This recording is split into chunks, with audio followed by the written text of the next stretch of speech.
Namaste, and welcome to our continuing series on the life divine with our beloved Ranga.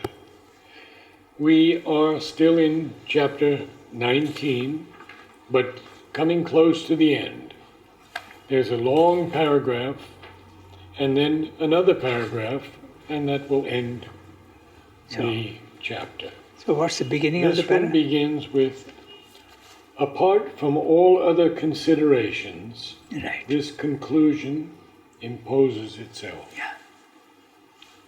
So we begin there. We didn't read it last time. We ended. Okay. Good. So before we start, because he's talking of apart from all other this conclusion. So what is that conclusion? We'll just quickly have a look at the previous para. Yeah. So this conclusion that he's talking about is the Sat Chit Shakti Ananda, that's the highest reality. Chit Shakti comes down, Sat also comes down to manifest itself, and Ananda also comes down, the Supermind also comes down.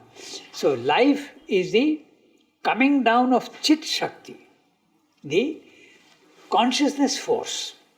So he's saying that it comes down and it becomes obvious as life here, but why can't it go down even into matter?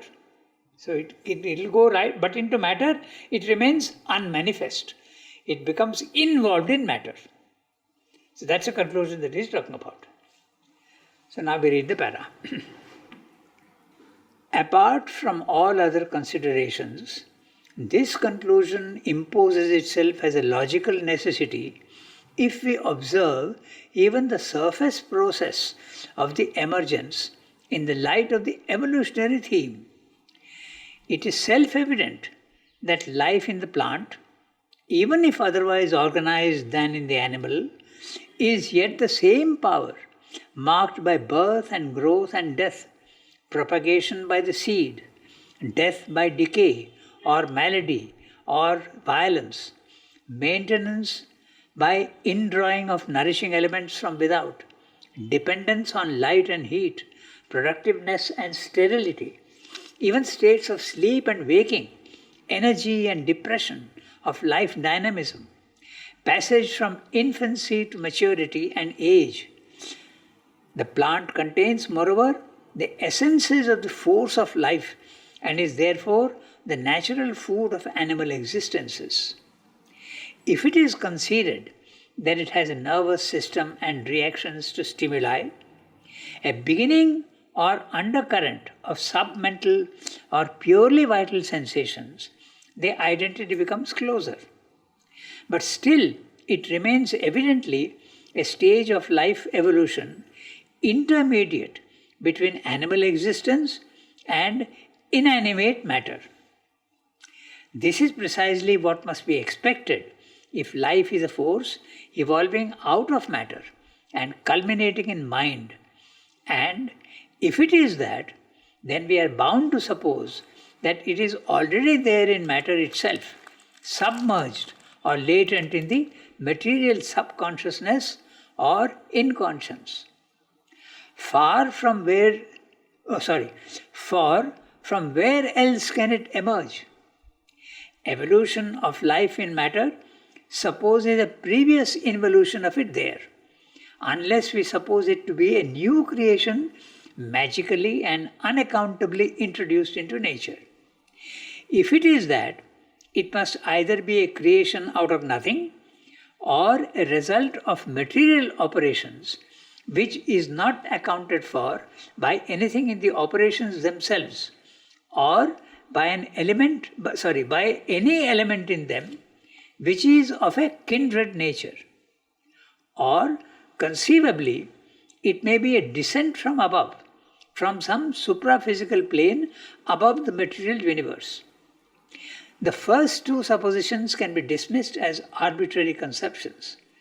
The last explanation is possible, and it is quite conceivable and in the occult view of things true that a pressure from some plane of life above the material universe has assisted the emergence of life here. But this does not exclude the origin of life from matter itself as a primary and necessary movement. For the existence of a life world or life plane above the material does not of itself lead to the emergence of life in matter unless that life plane exists as a formative stage in a descent of being through several grades or powers of itself into the inconscious, with the result of an involution of itself with all these powers in matter for a later evolution and emergence.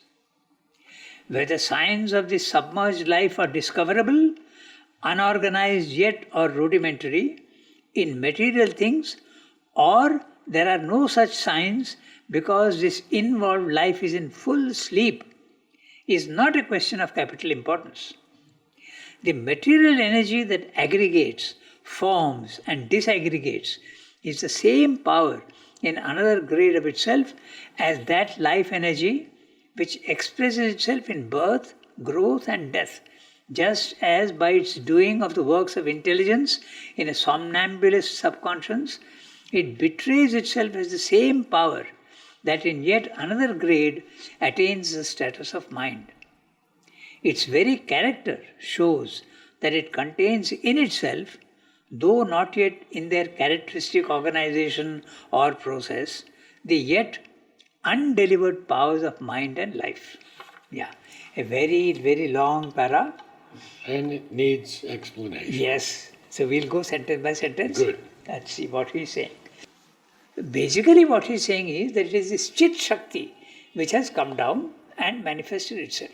And it has got, when it comes down, it reduces itself, like all the other principles, it reduces itself and limits itself so that it becomes something which is limited and often almost the opposite of what it was at the higher level. The subtlest Sat becomes gross, dense matter here. Chit Shakti, which is all powerful, infinite power, here becomes incapacity and weakness, and consciousness becomes the opposite, inconscient here. Ananda becomes here pain, pleasure and indifference. This we have discussed also why it is necessary to do that, because manifestation implies form. If it is non-manifested, there is no form, it's formless. So if I want to manifest something, I have to give it a form. And form means limitation. And limitation necessarily means the opposite of what it is before. If consciousness limits itself, it becomes unconsciousness at the last stage. If power has to limit itself, it becomes the opposite of itself. So that's what he's saying. Okay, so this principle, if we have him, then we'll see what he's saying.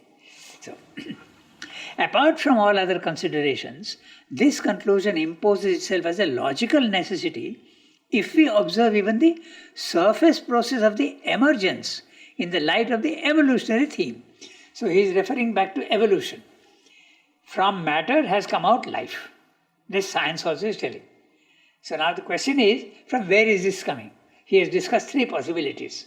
Okay? So, is it, one possibility is it's already there in matter in an involved form.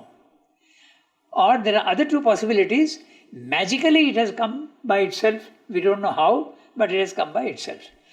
That is what then there is the other explanation is not magically, but a combination of certain elements in matter produces life. It's a chemical reaction of material things which produces life. But he says the third thing needs more explanation. Yes, that third thing I'll come to. The third is that there are layers of worlds. There is the physical world, there is the life world, then there is the mental world, then there is the higher mind, illumined mind, intuition. So all these worlds, as they are coming down, they press upon the lower. And when they press upon the lower, that which is involved has a tendency to come up. This principle we can understand if you take two glasses, two containers of water joined with a tube. Let's say you pour water in one, the water goes into the other one and the level is the same. If you press one, what will happen? There will be a tendency for the other one to rise. So whenever there is a pressure, there is a tendency of the things there to rise up. So this is what he is saying. So that's a third possibility. That the life plane is putting pressure on matter so that what is there, life already involved here, comes out. That's a possibility that is considering. The other possibility is rejecting. What are the other two possibilities? We'll see carefully when we read sentence by sentence. Okay, so it is self-evident that life in the plant, even if otherwise organized than in the animal, is yet the same power marked by birth, growth and death, propagation by the seed. What the list of things he is giving is common to both animals as well as plants. So he is saying they are so similar, it must be the same power that is there in both, the power of life. And what are those? He has listed a huge number of common things. We see one by one. Marked by birth and growth and death. This is common to both animals as well as plants. Growth marked by birth and growth and death. Next, propagation by the seed, again common to both. Then, death by decay or malady or violence. Same again for both animal as well as plants. No? Even plants have malady. They can, you know very well. So, and violence also, you can cut down a tree. Absolutely. So, maintenance by indrawing of nourishing elements from without. Even the plant does that and the animal also does that. We also do that. We take nourishment from outside. The plant also is doing that. Taking light and changing and also drawing in water. So it is doing that. Then the next one, dependence on light and heat. Both. Both. Life and heat. Is there any animal that doesn't depend upon light or heat? Not that I know of. What about... The snake warms itself on hot rocks. But are there not some cold-blooded creatures? Well, a snake is cold-blooded. And so it warms itself. But it has to warm itself on the, What about crabs and things in the polar regions? But they also come to life only when there is... some heat and light, probably. Yes. Yes. So that is also common to both. Okay? So, dependence on light and heat. Productiveness and sterility. That also is there in both. So, even states of sleep and waking. Plants also sleep. We have wisdom trees in Pondicherry all along our footpaths, and you will see at night the leaves close. They fold, yes. And then they open up. Okay, so sleeper and waking. Energy and depression in life dynamism. Energy and depression of life dynamism, very clearly in plants also you see that. Absolutely. After a rain, you will see the plant is glowing with life. But when there is a dry weather, you will see that the plant has become absolutely depressed. So, depression of life dynamism. Passage from infancy to maturity and age. Sridhar is going into great detail to show the common elements to plants and animals. Okay. Then, the plant contains, moreover, the essences of the force of life and is therefore the natural food of animal existences. That's obvious.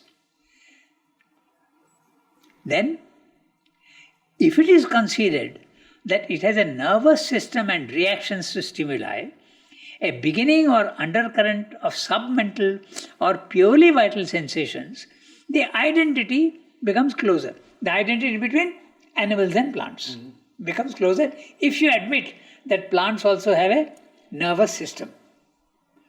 It's not very easy to admit that, but now modern research has shown very clearly. We've already discussed that. So we have discussed that very clearly. Okay, so in other words, he is establishing that plant life and animal life is the same power is there in both. And what is that power? Life, as we see it. And what is that actually in essence? Chit Shakti. Consciousness force becomes life here. Okay? In India we use the word prana, energy. And energy can be in various types. Energy can be electrical, energy can be thermal, energy can be mechanical, energy can be light, So energy takes many, many forms.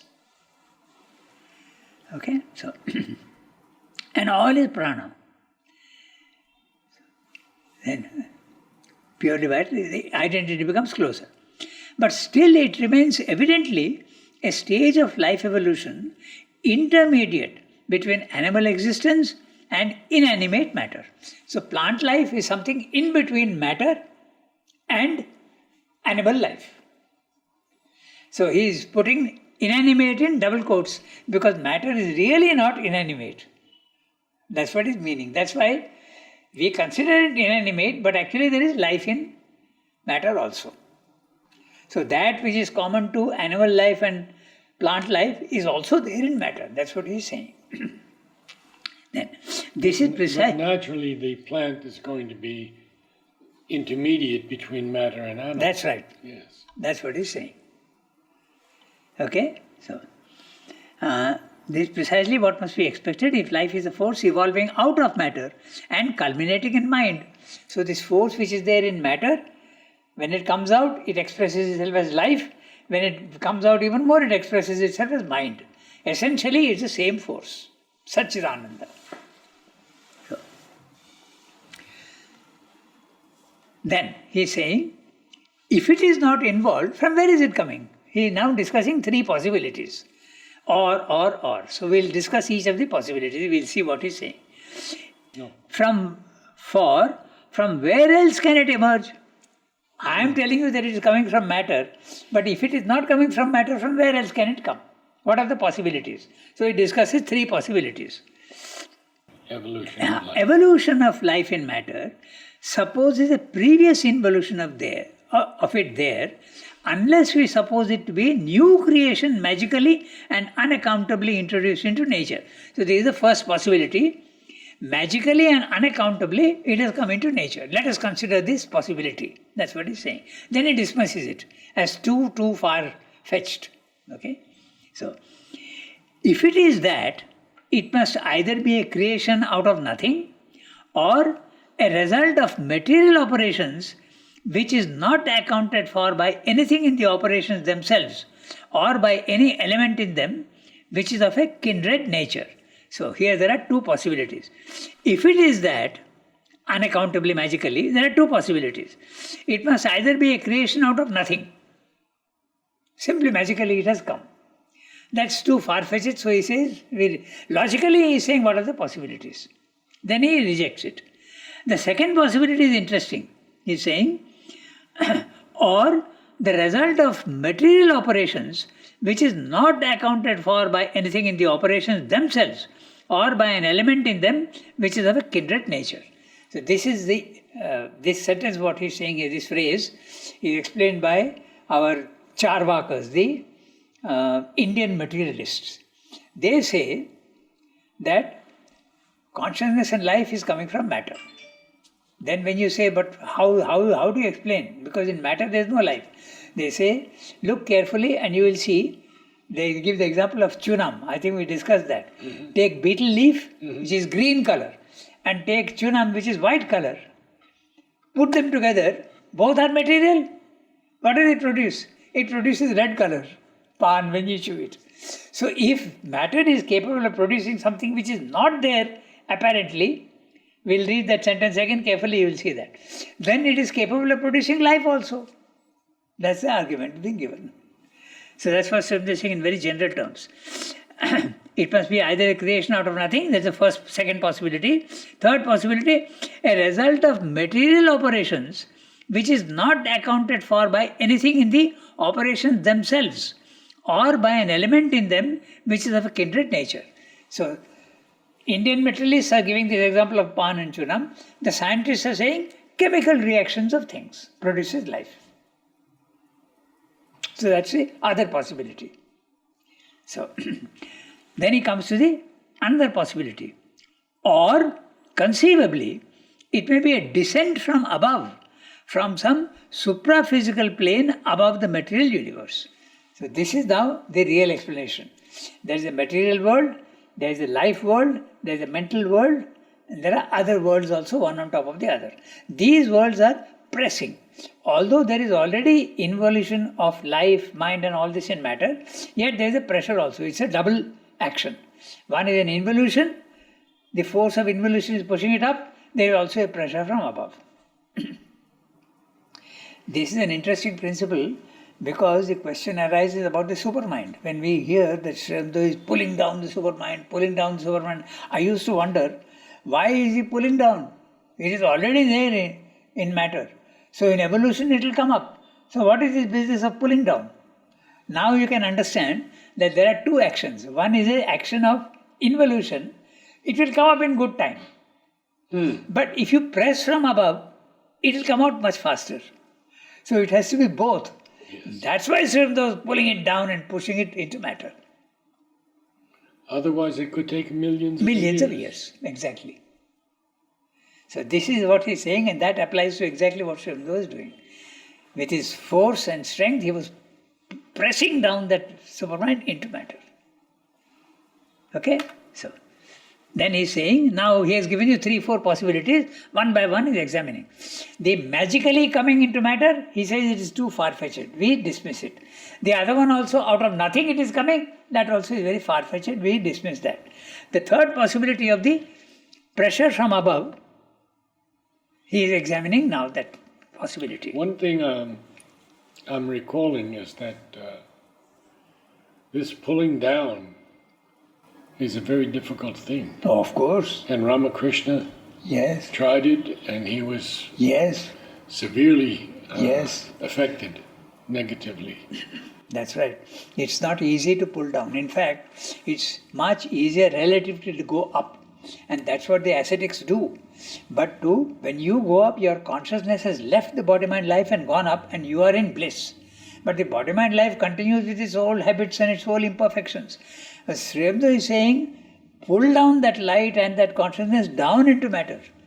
Then you will change this also. But that's very difficult. It's not easy to do. That's the reason why most of the yogis, they are content with remaining in the higher levels of consciousness. Their body-mind life remains imperfect.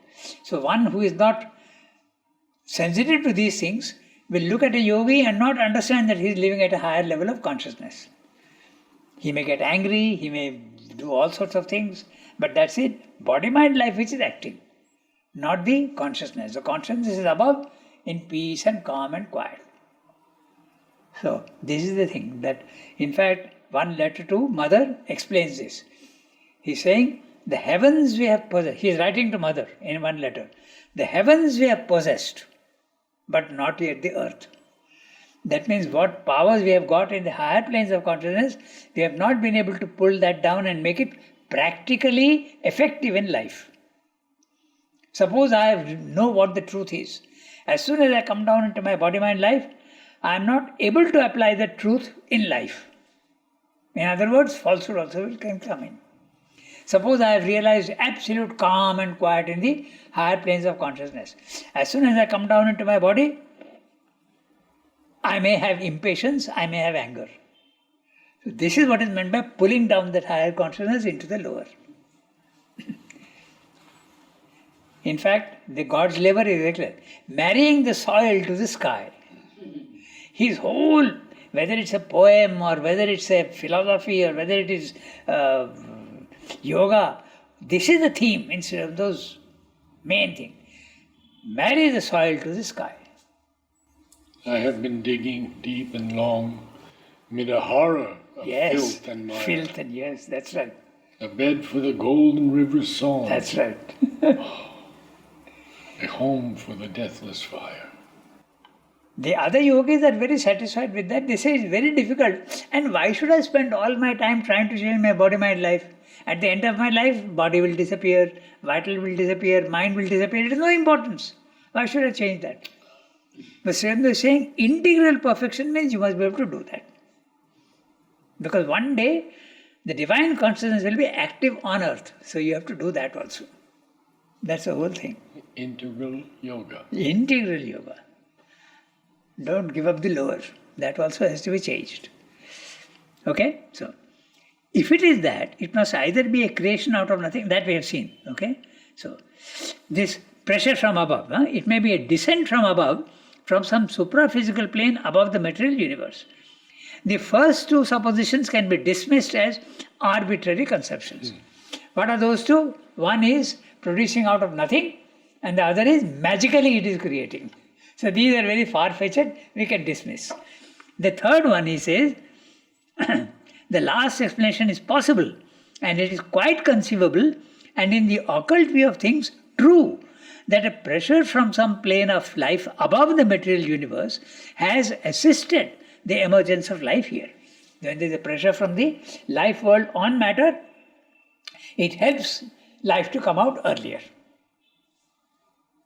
Okay? So, but this does not exclude the origin of life from matter itself as a primary and necessary movement.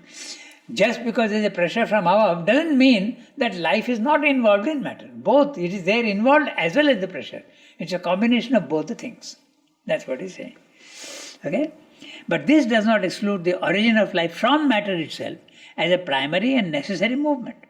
For the existence of a life world or life plane above the material does not of itself lead to the emergence of life in matter unless that life plane exists as a formative stage in the descent of being through several grades or powers of itself into the inconscience, with the result of an involution of itself with all these powers in matter for a later evolution and emergence. If there is only without involution, if there is a pressure of life on matter, there is nothing in matter. So what will come up? Only matter will come up. So there has to be life already in matter, so that when the pressure comes, life can come out. So he's saying both are true. This also is there, that also is there. So in other words, there has to be involution of Satchidananda in matter itself. I remember Madhav Pandit telling me there can be no evolution without an involution. That's right. Yes. This is something that science also has to assert. Yes. They have not been able to do that very well yet. But one day they'll do it. Then, whether signs of this submerged life are discoverable, unorganized yet or rudimentary, in material things, or there are no such signs because this involved life is in full sleep, is not a question of capital importance. Whether you can prove that life is there in matter or not is not very important, because ultimately you will have to prove it. That's what he's saying. It's not of capital importance. But it's a fact that spiritually life is there in matter. Okay? Note the word capital importance. It's got an importance, and it will be proved later on when you have the sufficiently sensitive instruments. Already they have shown that emotions and sensations are there in plants. So one day it's only a question of coming to matter also and showing that it is there. In fact, already there are signs. Metal fatigue, they are already talking about metal fatigue. So one day they'll come to that also. In fact, that experience of the Japanese scientist with the water. Yes, yes. That is almost, but he is very scientific. He says, I am not drawing any conclusions. You decide. I have done this experiment and I have seen that when I have spoken beautiful words and beautiful thoughts to water, the crystals are beautiful. The other one which I have done nothing, chaotic crystals. So I am not going to say anything. He is very clear on that. He says, you judge. Scientifically, you will be making a leap of faith if you say anything. Yes, yes. But this is what I have seen. Okay? So, the material energy that aggregates, forms and disaggregates is the same power in another grade of itself as that life energy which expresses itself in birth, growth and death. Just as by its doing of the works of intelligence in a somnambulist subconscious, it betrays itself as the same power that in yet another grade attains the status of mind. Okay. So this I think we discussed last time, I remember. Plants, for instance, somnambulist force, half awake, half sleeping, and yet it does the works of intelligence. We discussed how the roots go and fetch water. We have seen how creepers look for support and then wind themselves and go up. So these are all works of intelligence. Sri Aurobindo has given a very interesting, in the evening talks, he has given the example of a spider which was not being able to make a web. Somehow the web was breaking because the supports were not proper. So he says that spider went and got a small grain of sand and balanced that web with that, and then it could finish the. So Sri Aurobindo has noticed this and he's giving this example. And he says it could do it. So is this not intelligence? That's all. Or even the carnivorous plants. They coat their lower thing with some sort of glue so that when the insect comes, it gets stuck there. So the plant does not allow it to escape and then closes up and digests it. So is this not intelligence? That's what he's asking. So works of intelligence. Okay, so that's what he's saying.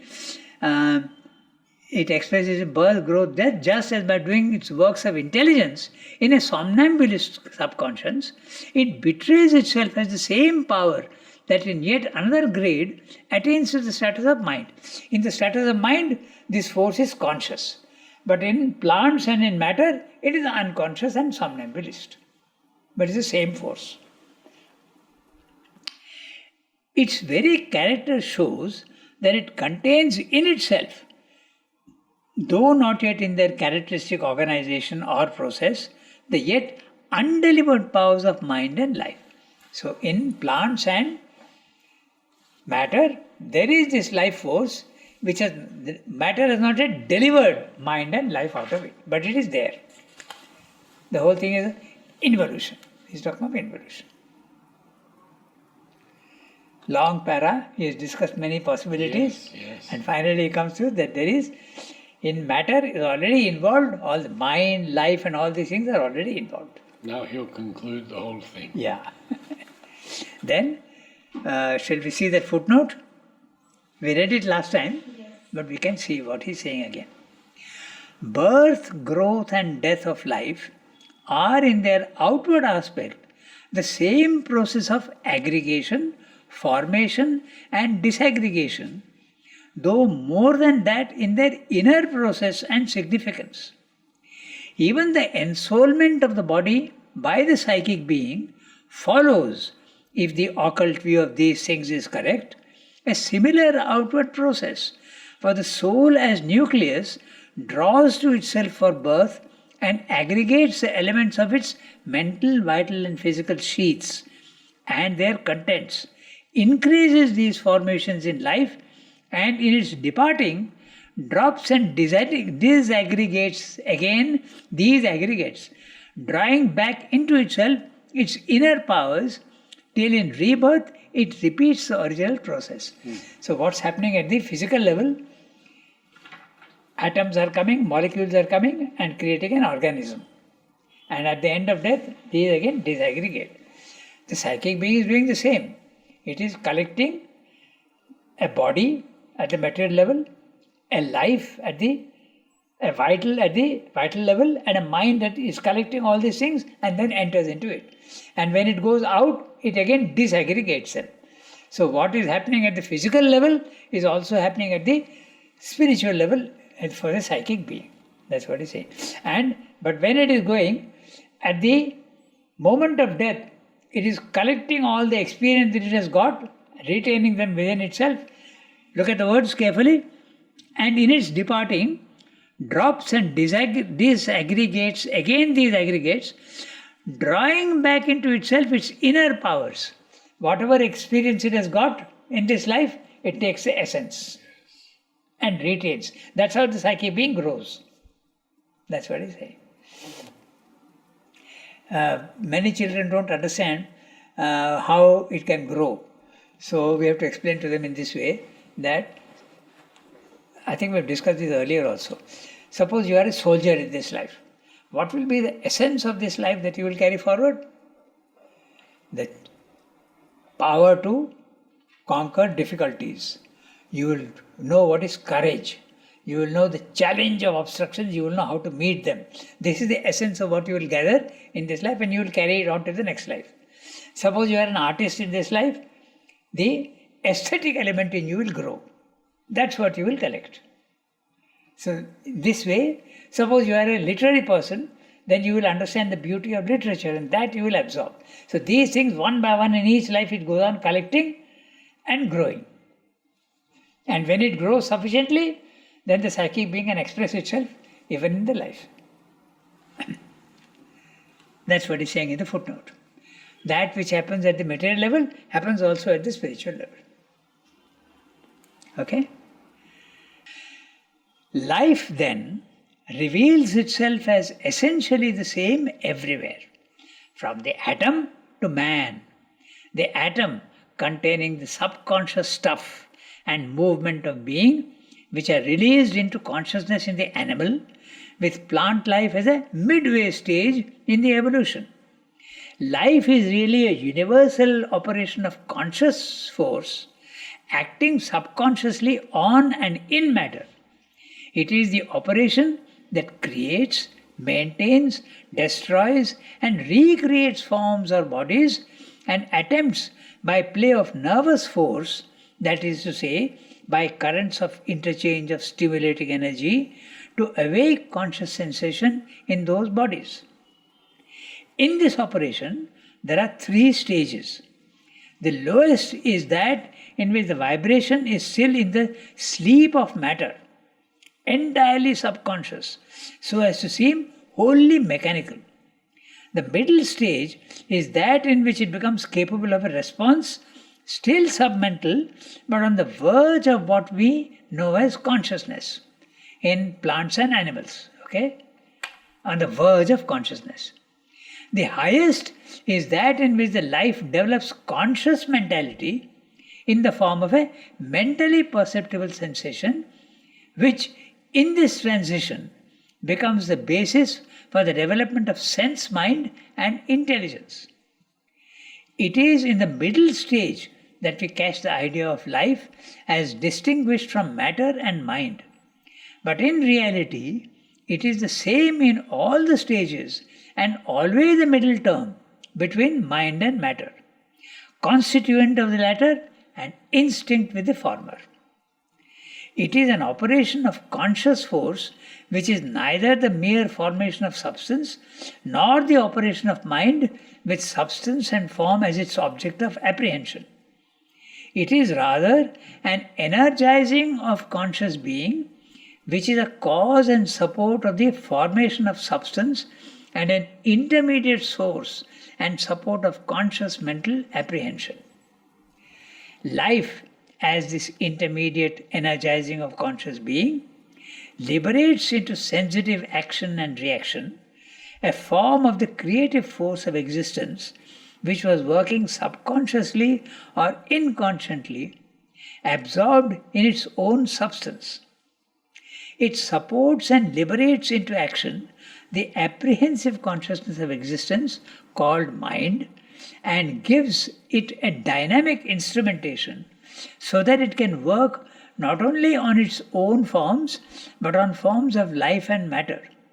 It connects to and supports, as a middle term between them, the mutual commerce of the two, mind and matter. This means of commerce life provides in the continual currents of a pulsating nerve energy which carry force of the form as a sensation to modify mind and bring back force of mind as will to modify matter. It is therefore this nerve energy which we usually mean when we talk of life. It is the prana or life force of the Indian system.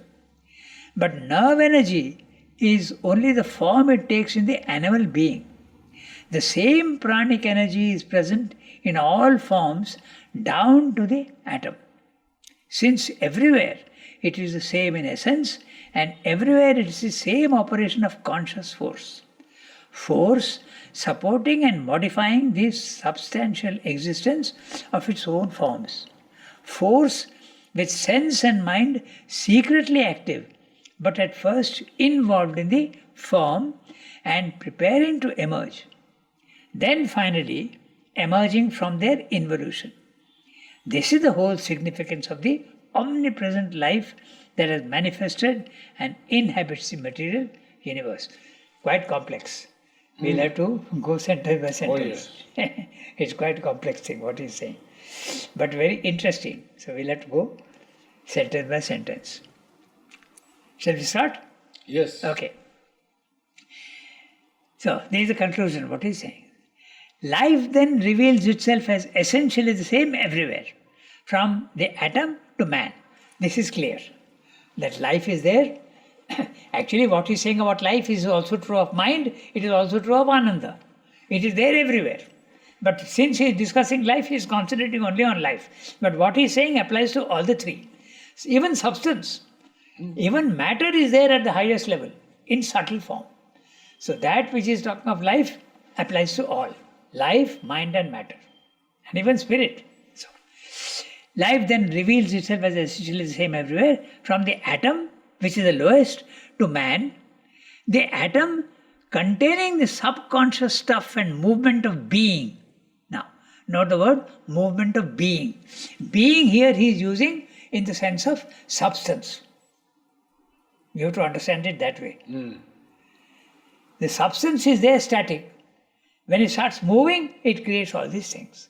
The life is substance, movement of substance, which is substance that is moving.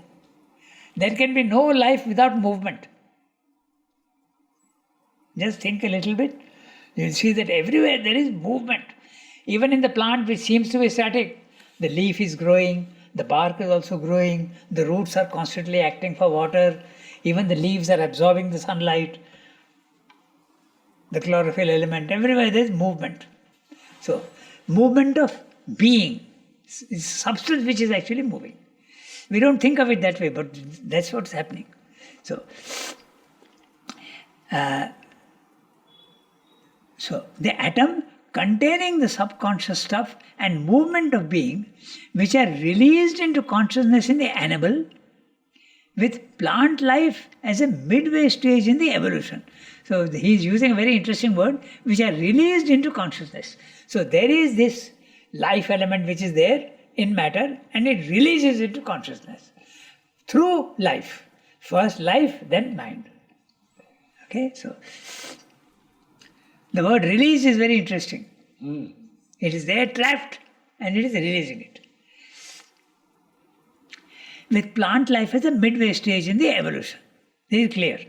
Life is really a universal operation of conscious force.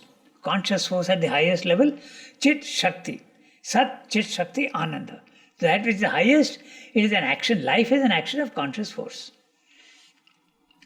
Acting subconsciously on and in matter. There you are. So first of all, it is acting on. So there is a life world which is acting, and also in matter also it is acting. On and in. He is so precise. Yes. On means it's outside matter, and in means it's in matter and acting. Both. Okay? So on and in matter. It is the operation that creates, maintains, destroys and recreates forms or bodies, and attempts by play of nervous force, that is to say, by currents of interchange of stimulating energy, to wake conscious sensation in those bodies. Each word is very important. Just see carefully. Okay, we'll see now. Life is really a universal operation of conscious force. This is clear. Acting subconsciously on and in matter. In matter it is unconscious, subconscious, below level of consciousness. It is the operation that creates, maintains, destroys and recreates. This is essentially the character of life.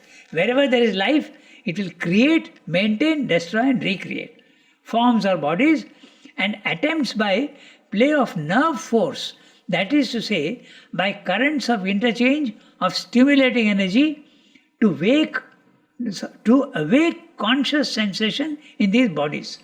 So life comes in, and that which is already there in matter, it allows it to respond to sensation, respond to outside impacts. When there is an impact from outside, it responds. Matter also responds, but we don't see it. But in plants, it is the response starts becoming obvious in some plants, not in all plants. we have seen that mimosa, it reacts. There's a response to incoming impacts. Okay, so to awake conscious sensation in these bodies. Conscious sensation. In the plant and metal, it is not conscious, but there is a sensation. But it's not conscious. But here it is conscious. In this operation, there are 3 stages. The lowest is that in which the vibration is still in the sleep of matter. Life is there, but sleeping in matter. Then, entirely subconscious, so as to seem wholly mechanical.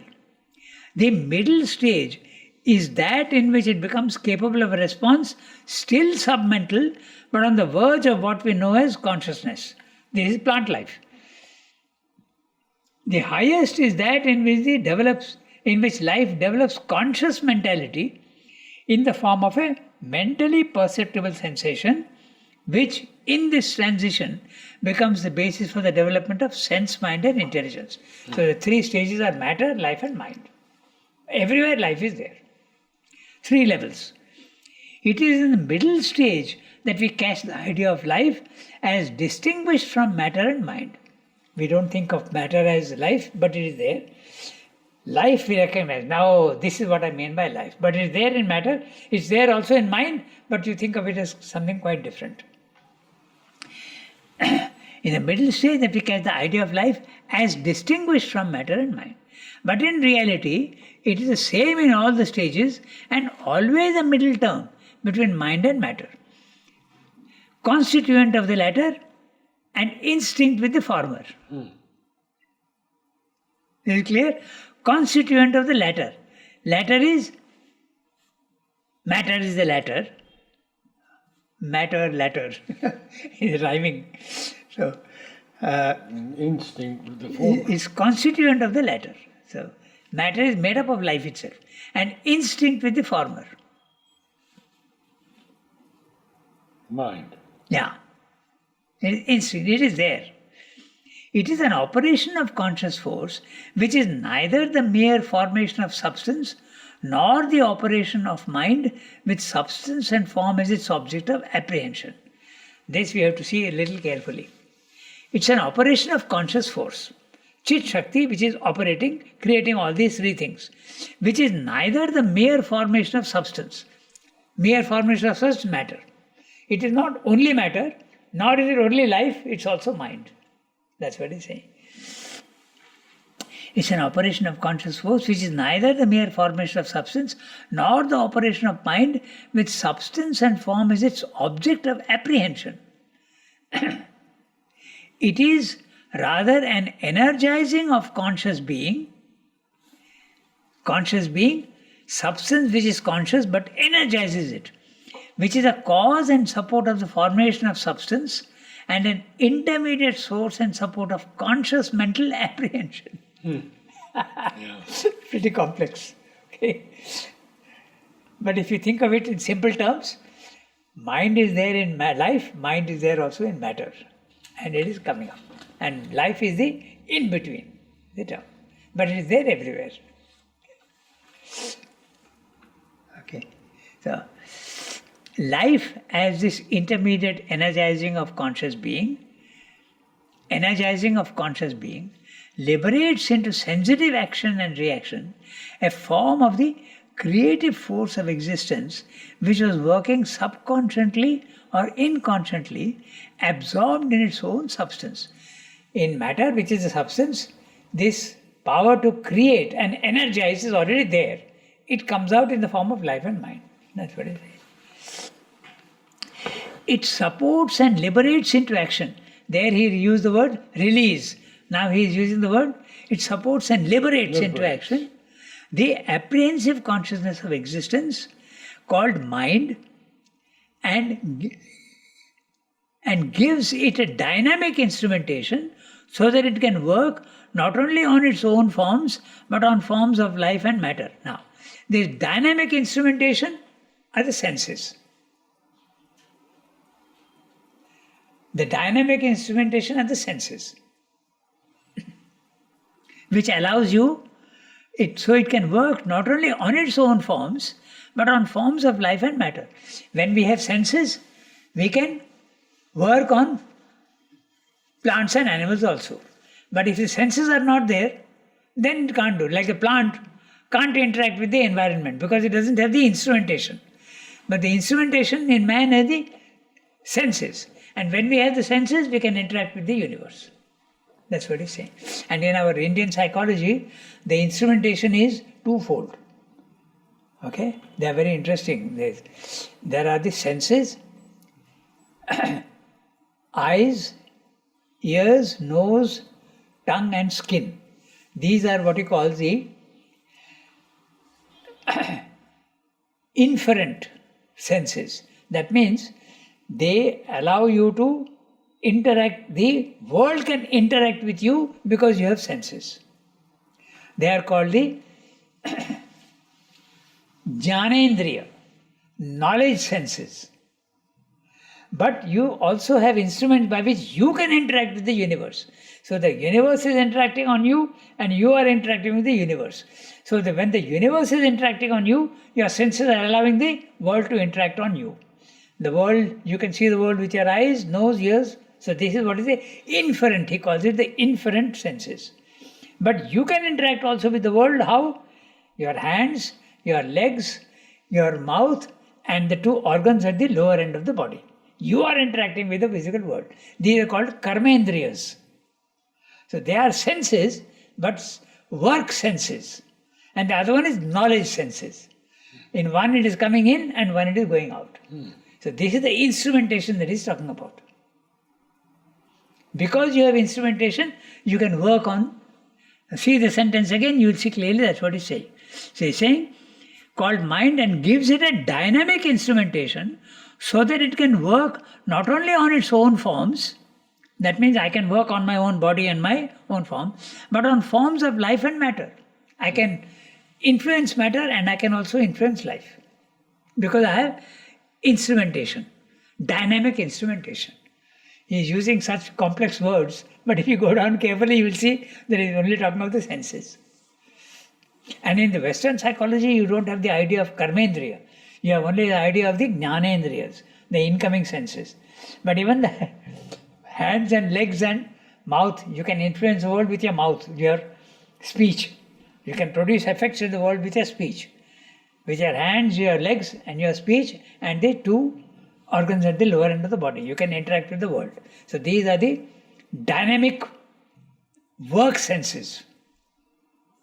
This concept is not there in Western psychology. In Indian psychology is there. Jnanendriya and karmendriya. Okay? That's a dynamic instrumentation. Then we come to the next one. This means of commerce, life provides in the continual currents of a pulsating nerve energy which carry force of the form as a sensation to modify mind and bring back force of mind as will to modify matter. So, very interesting.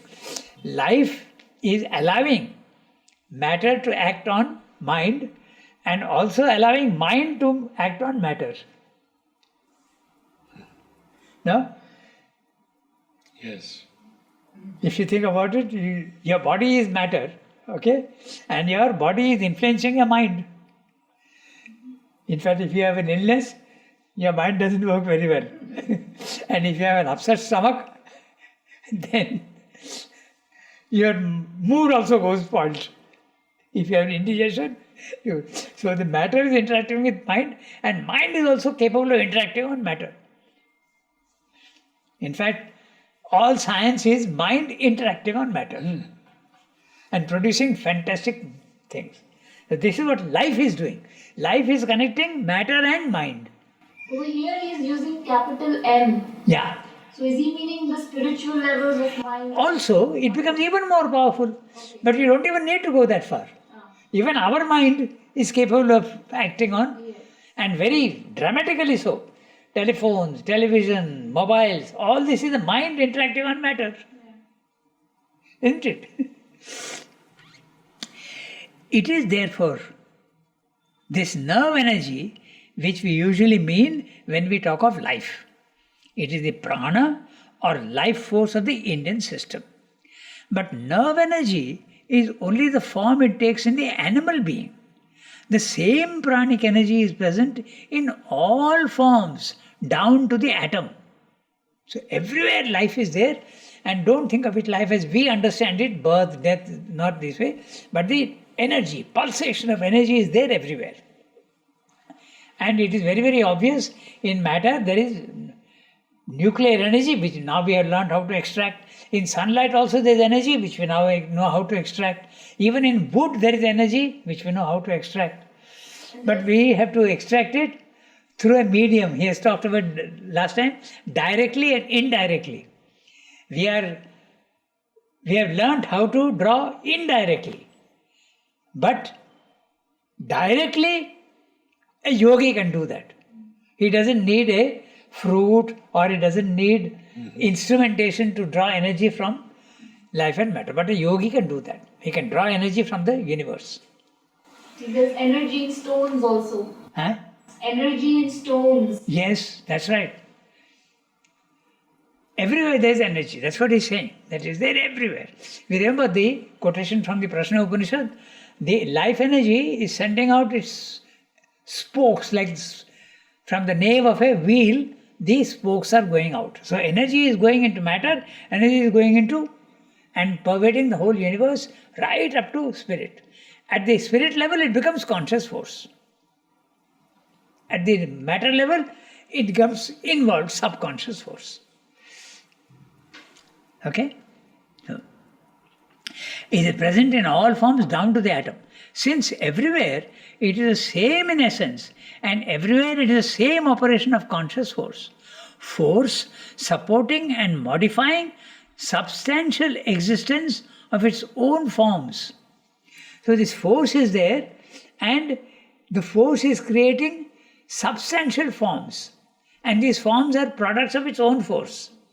Satchidananda is creating matter and creating out of matter forms, which are its own force. Force with sense and mind, secretly active, but at first involved in the form and preparing to emerge, then finally emerging from their involution.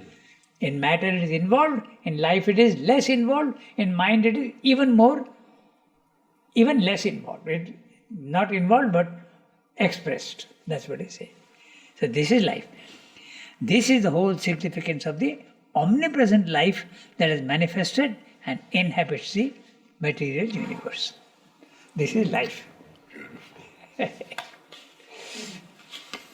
Now he discusses the next chapter, the problems of life.